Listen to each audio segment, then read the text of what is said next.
Американскиот претседател Џо Бајден го започна овогодинешниот самит на државите од Пацифичкиот остров со извинување и признание. Прво изрази жалење за откажувањето на посетата на Папуа Нова Гвинеја во мај, во услови на домашна политичка криза, а потоа го поздравила американското дипломатско признавање на Куковите острови и малата островска држава Ниус. Тој фокусот го остави на климатските проблеми идентификувани од 18 земји на форумот на Пацифичкиот остров и вети средства за климатска помош и инфраструктура. Ги слушаме вашите предупредувања за издигнување на морето и дека тие представуваат екзистенционална закана за вашите нации. Ги слушаме вашите повици за уверување дека никогаш нема да ја загубите вашата државност или членство во Обединетите нации како резултат на климатската криза.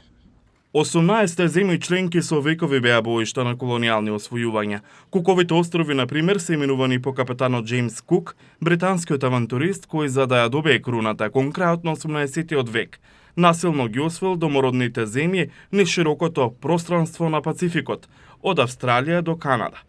Тоа е нешто што не го изгубил премиерот Марк Браун од Куковите острови, кој го нагласи односот што неговата земја го бара со светската суперсила. Имаме можност овде, како форум на Пацифичките острови и како САД, да ги развиеме нашите партнерства за просперитети. Но има едно име што никој од лидерите не го изговори во своите јавни коментари. Аналитичарите велат дека зголемените амбиции на Кина, како што е незиниот безбедносен пакт со Соломанските острови, чиј лидер го прескокна самитот во Вашингтон, е дел од пресметката за зголемениот ангажман на САД. САД беа една од најнепослушните држави во светот во поглед на прашањето за финансирање на климатската адаптација. Ако сте остров во Пацификот кој се справува со брзо зголемување на нивото на морето и бури и зголемување на фреквенцијата на големи бури, адаптацијата на климата е проблем, тоа е екзистенционално. Тоа е вистинската линија на фронтот на разговорот меѓу Пацифичките острови и Западот, особено за САД. Но оние кои го гледа тоа широко, океанско пространство, велат дека има една работа што лидерот на најбогатата нација во светот не може да вети. Пари. Тоа зависи од Конгресот, изборното тело кое моментално е вмешано во политички судир околу финансирањето.